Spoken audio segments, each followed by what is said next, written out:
Hi guys, I'm back and yes, tama kayo narinig. This is 1 million per night itong Villa Coron nila. Pero hindi pa ito yung pinakamahal. Yung pinakamahal nila is 1.6 million. Yun yung Villa Boracay nila. And may naka-check-in nung time na nag-tour kami. And swerte nakaka-check out lang ng guest dito. Kaya nakapag-tour kami sa loob. Itong Villa Coron, 5 room siya. And meron siyang sariling mini gym, sauna, and spa. Tapos may sarili din tong pool. And this is around 1,000 square meters. Grabe, 10 bahay na namin yun guys. And syempre, hindi na kayo lalabas dito kasi kasama pa sa inclusion yung chef nyo. So, request lang kayo ng mga pagkain na gusto nyo. And then, if you want an instructor sa gym, pwede din. And kung gusto nyo magpa-spa, ayan, sila na yung aakyat dyan. Kaya hindi na talaga kayo lalabas kapag nandito kayo. Syempre naman, no, grabe naman yung 1 million. Kaya dapat sulitin mo talaga. Normally, yung mga nag-stay daw dito, mga foreigners. And syempre, yung mga high rollers sa casino. And may discount naman daw yung mga high rollers nila. Grabe, sobrang lalaki ng cut ng mga rooms dito. And may mga jacuzzi pa lahat. Yung pinakamura nilang villa is around 400 to 500,000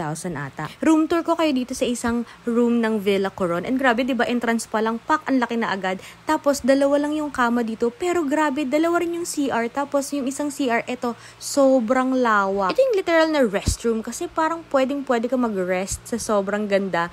At ang laki-laki niya pa talaga. Grabe. May feeling magstay dito ng one night na libre lang, no? Hello, Okada, baka naman. Charot! So, medyo makalat pa kasi nga kaka-check out lang ng mga guests dito. Ito nga yung 3 months sila nagstay dito for 1 million. Grabe, di ba? Sobrang dami nilang pera. And itong room na to, ayan, may access pa siya sa veranda and then meron pang parang sala dito. Grabe, sobrang laki talaga. Ang dami mong pwedeng tambayan. And ayan na nga, lalabas na dapat ako pero ayan, nagkalito-lito ako. Pumasok ulit ako sa CR. Kasi nga, ang laki talaga nito, nakakalito. Ayan, o, di ba, mali ako. At dito pala yung pintuan. Ang laki kasi.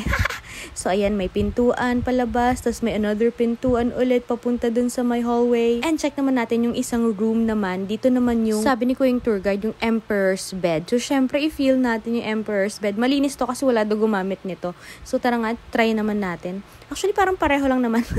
Char. At ayan, meron din itong parang living room or coffee table, ganyan. Tapos, paano nyo malalaman na ang guest dito ay hindi Pinoy, guys? Ito, check natin ang mga freebies sa hotel. Kompleto, guys. Ayan yung shampoo, shower gel, toothpaste, toothbrush. Kompleto. So, alam nyo na, hindi Pinoy nagstay dito. Charot. Buong buo pa lahat ng mga vanity kits ng hotel. And itong isang room na to, may access din to sa veranda. So, ayan, kapag morning, pwede kayo mag-coffee dyan. And meron din silang barbecuehan dyan. So, pag bet-bet nyo mag-barbecue, ayan, order kayo kay chef. So, yun lang guys. Thank you so much for watching. Sana nag-enjoy kayo sa ating 1 million peso room tour dito sa Okada. Keep follow me for more vlogs and just go with the flow. Thank you for watching. Bye-bye!